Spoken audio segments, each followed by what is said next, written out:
곽수종의 뉴스 정면 승부. 곽수종의 뉴스 정면 승부.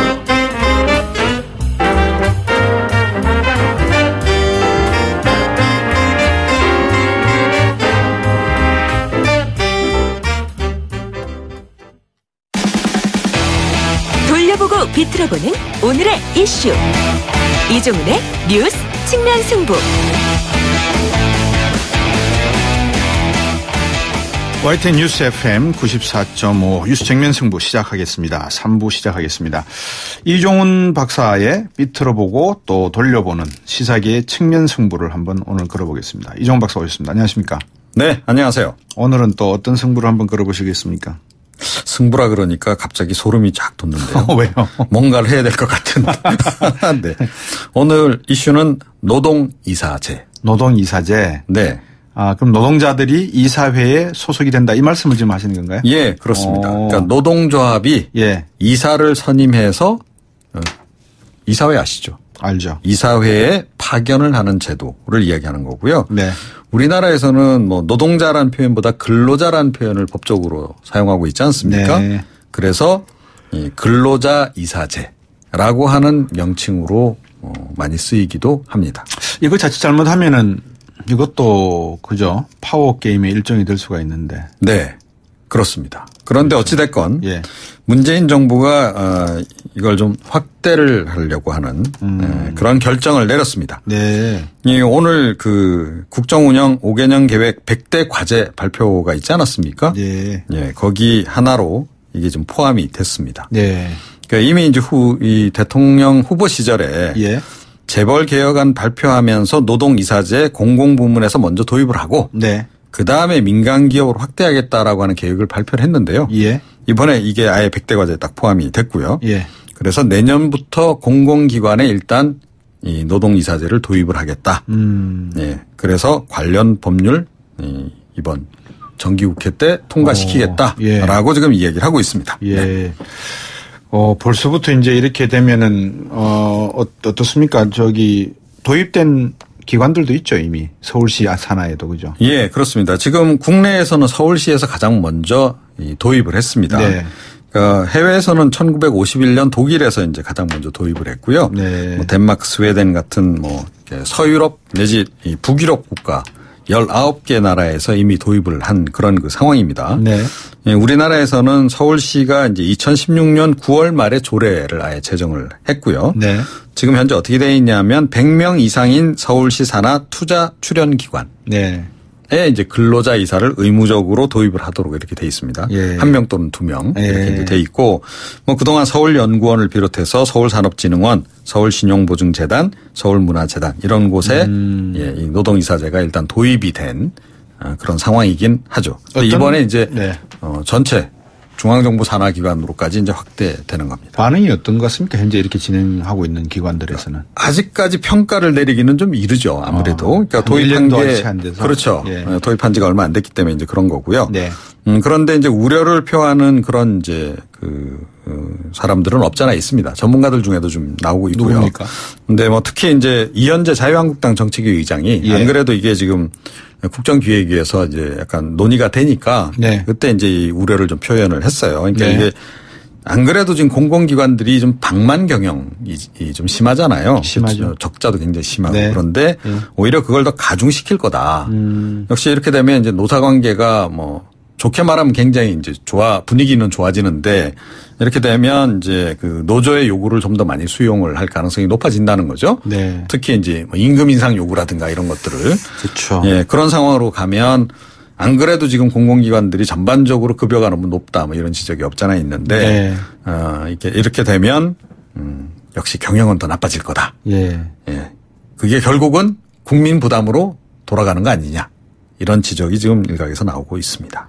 7522번님이 문자로 나라에 진짜 도둑이 많네요. 이렇게 문자를 보내주셨거든요. 네. 공공기관이라고 하면 사실 주인이 없잖아요. 주인이 국민인데 대신 위탁 경영하는 셈 아니겠습니까? 네. 사실은 그래서 그러니까 이 방만 경영이 왜 자꾸 심해지냐 하면 그러니까 거기 이제 CEO로 이렇게 보통 정치적으로 낙하산으로 내려가잖아요. 그럼 자기가 재임하는 기간 동안은 별 탈 없는 그거를 제일 선호를 해요. 노조의 요구를 다 들어줘야 돼요. 그래서 뭐 가능하면 노조 요구도 좀 들어주고 네. 뭐 적자가 좀 누적이 되더라도 자기 재임 기간 동안은 별탈 없이 지나가도록 이렇게 보통들 많이 해요. 네. 그래서 사명감을 가지고 그러니까 개인 기업 뭐 오너가 있는 기업 같으면 그렇지가 않은데 그렇죠. 이게 좀 다르다는 거죠. 그래서 예. 안 그래도 그런데 이게 노동이사제가 도입이 되면 더욱더 그런 경향성이 더 심해지지 않겠냐. 그렇겠죠. 라고 하는 그런 이제 우려가 지금 나오고 있는 거죠. 충분한 우려가 있을 수 있죠. 보통 암실에서 모든 것이 이루어지잖아요. 네, 그렇습니다. 나쁜 짓은 매번 조용한 곳에서 이루어지니까요. 예. 그런데다가 또 이제 이번 정부 같은 경우는 이제 진보 정권에서 이제 예. 집권을 했으니까 예. 그런 이제 공기업의 이렇게 CEO로 내려가시는 분들도 네. 대체로 그런 생각을 가지신 분들이 많잖아요. 그러니까 이사들도 그렇고 노동 친화적인 예. 분들이 많이 내려가시게 되는데, 예. 그러니까 이 경영하고 그 노조의 이익이 충돌하는 상황이 발생했을 때 네. 과연 어느 쪽으로 손을 들어주겠느냐. 그러면 거의 뭐 이제 사실은 결론은 나와 있는 거나 다름없는 거 아니냐라고 하는 그런 얘기인 거죠. 독일은 어떻습니까? 처음 독일이 도입을 했다고 아까 말씀 주셨지 않습니까? 네. 1951년도에. 그렇습니다. 독일은 공공 민간 모두 이제 노동이사를 좀 두도록 하고 있고 예. 500명 이상 종업원이 근무하는 사업장에 지금 적용을 하고 있는데요. 네. 그런데 사실은 결정적으로 독일의 기업하고 예. 우리나라 기업 뭐가 차이입니까? 경영 구조가 다르죠. 그렇죠. 그러니까 독일 같은 경우에는 예. 경영이사회가 따로 있고 감독이사회가 따로 있습니다. 그래서 감독이사회에만 노동이사가 참여를 합니다. 네. 그러니까 경영 관련한 부분에는 이렇게 직접 개입을 안 하는 거죠. 예. 그렇게 이렇게 양원화가 돼 있었는데 네. 우리나라 네. 같은 경우에는 이게 따로 지금 분리가 안 돼 있잖아요. 그래서 아마 우리나라도 앞으로 그런 그 공공기관이나 기업들이 좀 늘어날지도 모르겠는데요. 네. 아직까지는 어찌됐건 이사회가 하나로 지금 돼 있다. 한 몸통으로 돼 있다는 거죠. 자, 이렇게 되면 네. 그러니까 역시 이제 우리 같은 경우에는 만약에 이 노동이사제를 도입을 하면 네. 독일보다 더 노동 친화적인 그런 여러 가지 결정들이 내려질 가능성이 상대적으로 높은 거죠. 중요한 것은 경영이사회, 감독이사회, 독일의 어떤 제도적 측면도 정량적인 측면도 중요한데 정성적인 측면도 중요하지 않습니까? 네. 과연 노동자가 경영에 참여할 때 어떤 가치를 추구할 것인가? 국민의 복지와 국민의 어떤 평화를 안녕을 추구할 것인가 아니면 노동자 측의 이익을 대변할 것인가? 어차피 눈먼 돈인데 누가 가져가든 아무나 가져가도 먼저 잡는 게 임자다 이런 생각을 하면 이건 다른 문제지 않습니까? 그렇죠. 그리고 이제 아무래도 그 노동이사로 이제 임명이 되신 분은 예. 노조 쪽에서 어찌됐건 추천받아 가시는 분이니까 그렇죠. 노조를 늘 의식을 안 할 수가 없겠죠. 그렇죠. 이제 그런 부분들이 이제 조금 전에 말씀하신 예. 그런 정성적인 부분에서 이제 작용을 이제 할 수밖에 없는 거고요. 예. 물론 이제 뭐 경영주라든가 오너 또 대로의 또 문제점들이 굉장히 많으니까 그걸 예. 어느 정도 견제하는 그런 차원에서의 이제 그 대안이 될 수는 있는데 네. 그래도 그 범위에는 조금 그 약간 그 한계를 설정해 두는 것이 네. 차후에라도 논란의 여지는 좀 없지 않을까 이렇게 네. 생각을 합니다. 이 청취자 한 분이 참 뭐라 그럴까요? 가슴 아픈 문자를 하나 보내셨어요. 8280번님인데요. 공공기관은 회를 많이 좋아하더라고요. 날로 먹는 걸 좋아해서요. 이렇게 보내셨어요. 네. 참 이게 참 뭐라 그럴까요? 핵심을 찌르시는 말씀인 것 같습니다. 그 앞으로 노조가 이 이사회에 이사를 선임해서 파견하게 되면 보통은 이제 이사회는 등기 임원이 있고 비등기 임원이 있거든요. 네. 아무래도 비등기로 가겠죠, 그죠? 뭐 일단은 그렇게 시작이 될 거라고 좀 봅니다. 네. 그런데 이제 뭐 일단 공공기관하고 뭐 민간기업은 좀 다르겠죠. 네. 공공기관 같은 경우에는 뭐 이제 등기 이사가 될 수도 있다라고 네. 좀 보는데요. 네. 그러니까 이 긍정적인 측면도 분명히 있긴 있어요. 그러니까 노동이사제가 이사가 들어가서 네. 뭐 그러니까 낙하산으로 내려온 사람들이 정치적으로 그동안 뭐 사실은 여러 가지 비리라든가 이런 것들을 뭐 비자금 조성해서 네. 뭐 로비하고 이런 일이 굉장히 많았기 때문에 네. 그런 거를 견제하는 기능을 다 해준다면 네. 굉장히 순기능이 이제 되는 거죠. 예. 자, 그런데 이제 그런 걸 적당히 눈 감아주면서 예를 들어 짬짬이로 그 대신 노조에 뭐 이런저런 요구를 좀 들어달라 이런 식으로 흘러가게 되면 이게 이제 좀 악화가 양화를 부축하는 그런 또 상황이 또 될 수도 있는 거죠. 후자 쪽에 베팅을 걸겠습니다. 오늘 말씀 잘 들었습니다. 너무 그렇게 세상을 부정적으로 보지만 마세요. 아닙니다. 부정적으로 보는 게 아니라 그게 하나의 그 관례화가 되어 있더라고. 많이 쓰시잖아요. 관례가 되었다라는 말씀을. 달라져야죠. 달라져야죠. 안진걸 사무총장한테 한번 전화 걸어서 좀 달라지게 해달라고 부탁을 해야 될 것 같습니다. 오늘 말씀 잘 들었습니다. 네. 이종훈 시사평론가였습니다. 곽수종의 뉴스 정면 승부. 방송 들으시고 의견 있으신 분들은 지금 바로 샵 0945, 샵 0945. 짧은 문자 50원, 긴 문자 100원이 부과되는 휴대전화 문자 메시지를 보내주세요.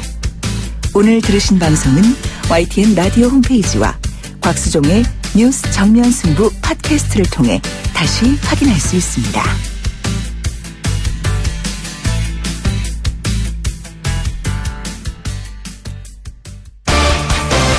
정면 승부, 팩트 진검 승부, 트루맨. 네, 정면 승부, 팩트 진검 승부, 트루맨 시간입니다. 오늘은 최저임금과 관련해서 여러분들과 함께 팩트 체크해 보겠습니다. 지금 이 방송 듣고 계시는 자영업자분들, 또 소상공인분들, 또 나름대로 고용을 하고 계시는 고용주분들께서는 지금 최저임금 제도 그리고 7,530원이죠. 이 부분 어떻게 생각하시는지, 또 2020년까지 10,000원을 올린다고 하는데 어떻게 여러분들은 보고 계시는지, 정말 언론에서 말하는 기자분들이 기사를 쓰고 계시는 그 내용이 현실을 반영한 내용인지 아니면 엄살을 떨고 계시는 건지, 실제로 현장에 계시는 여러분들의 의견을 좀 받고 싶습니다. 자, 먼저 소개해 드릴게요. 시사인의 고재열 기자 나오셨습니다. 네, 안녕하세요. 안녕하십니까. 예, 팩트체크 전문 미디어 뉴스탑의 김준일 팩트체크 나오셨습니다. 안녕하세요. 네, 안녕하십니까. 자, 뭐 다 뉴스 들으셨죠, 그죠? 최저임금 7,530원 오른다는 거. 예. 그래서 먼저 첫 번째로 최저임금 인상에 따른 영세 자영업자 도미노 폐점에 대한 우려 내용을 먼저 준비했습니다. 한번 들어보시죠.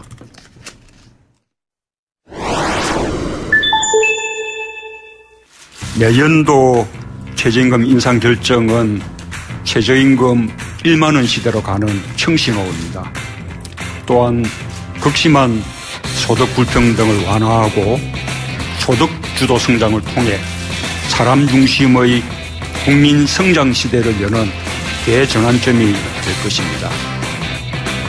앞으로도 정부는 당과 협의해서 이와 같은 최저임금 인상에 따른 소상공인과 중소기업자들의 피해가 없도록 만전을 기하는 물론 또 재정 지원이라고 하는 것이 상당히 정부에서 당연히 정부에서 어려운 결정을 했습니다만은 물가나 모든 게 힘든데 일하시는 분들 나름대로 어떤 그 힘든 점도 있겠지만은 업주들 입장에서는 사실적으로 남는 게 없어요. 최저임금을 지급하고 있는 그 제조업이 있습니다. 도금, 염색, 열처리 이런 쪽에는 거기에 맞는 맞춤형 대책도 필요하다. 신용카드 일반 수수료보다 우대된 수수료에 적용되고 있는 배당 가능점 확대하도록 하겠습니다. 연 매출 3억 원 이하 영세 가맹점에 대해서는 0.8% 수수료를 적용하고 연 매출 5억까지는 1.3% 적용하도록 하겠습니다. 문제는 사실 전반적으로 우리 전체 물가 인상도 함께 이루어질 가능성이 높고, 그렇게 되면 이게 시장에 어떤 영향을 줄지, 단순히 신용카드 수수료 문제인지 임대료 문제인지 등등 이게 참 여러 가지 복합적인 이게 연립 방정식을 풀어야 되는데 앞으로 이 정책 당국자들의 고민도 상당히 깊어질 것 같습니다. 네, 방금 여러분께서 들으시는 여러 가지 저들 보고 내용을 한번 머릿속에서 한번 고민해 보시면, 걱정하시는 분의 목소리는 주로 이제 현장에 계시는 자영업자나 소상공인 여러분들께서 전해주셨고요. 또 교수분 한 분이, 이 법대 교수분이시죠, 한 분 전해주셨고, 정부 정책은 문재인 대통령께서 말씀을 녹취한 내용은 7월 17일 날 내용입니다. 그리고 김동연 경제부총리 겸 기획재정부 장관께서도 또 그 이어서 말씀을 하셨고, 전국적 이야기는 최대한 불협화음이나 아니면은 사회 안전망적인 내용들을 갖추면서 이 제도를 받아들이도록 하겠다라는 말씀이셨습니다. 양자가 좀 입장이 틀리는 걸로 느껴지셨죠.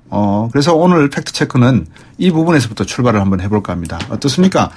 방금 들으셨지만 10,000원으로 인상하면 폐업 도미노가 벌어진다, 안 벌어진다? 제가 이게 재단할 수는 없겠지만, 네. 그런데 그리고 또 업종에 따라 특성이 있겠지만, 네. 저는 그렇게 생각합니다. 지금까지 소상공인 분들이 넘어야 했던 파도가 해일이나 네. 아니면 폭풍, 태풍이었다면 예. 지금 최저임금 정도는 높은 파고 정도가 아닌가. 그러니까 그 전에 실제적으로 건물주와의 관계에서 발생하는 높은 임대료 네. 그리고 프랜차이즈 본사와의 관계에서 발생하는 뭐 필수물품 비용의 뭐 바가지나 여러 가지 갑질 그런 것들의 그 엄청난 압박과 그리고 폭리 같은 것을 뭐 잘 극복을 해오셨는데 거기에 비하면 이 최저임금의 인상 여지 이 부분은 저는 그 상대적으로 상대평가를 하자면 이 부분의 파고가 더 높지는 않은 것 같습니다. 다만 그동안 계속 연쇄적으로 그런 그 파도를 맞으셨던 분한테 이 최저임금이라는 파도까지 또 오니까 이분들 울고 싶은데 뺨을 때려준 격이라서 여기에 대해서 지금 좀 불만을 많이 토로하시고 있는 그런 상황이 아닌가 싶습니다. 우리 김준열 대표는 어떻게 보십니까? 일단 뭐 몇 가지 이제 팩트를 좀 정리를 해보면요. 이제 1만 원이라는 수치는 2020년까지 이제 올리겠다라고 한 건데 지금까지 이제 평균적으로 이 최저임금이 올라온 그 추세를 보면은 보수 정부 때 좀 덜 오르긴 했어요. 그리고 이제 진보 정부 때 상대적으로 많이 올라서 박근혜 정부 때 7.5%거든요. 평균 오른 인상률이. 7.5%를 그냥 산술 평균으로 해서 계산을 해보면 2020년에 9,500원 정도 됩니다.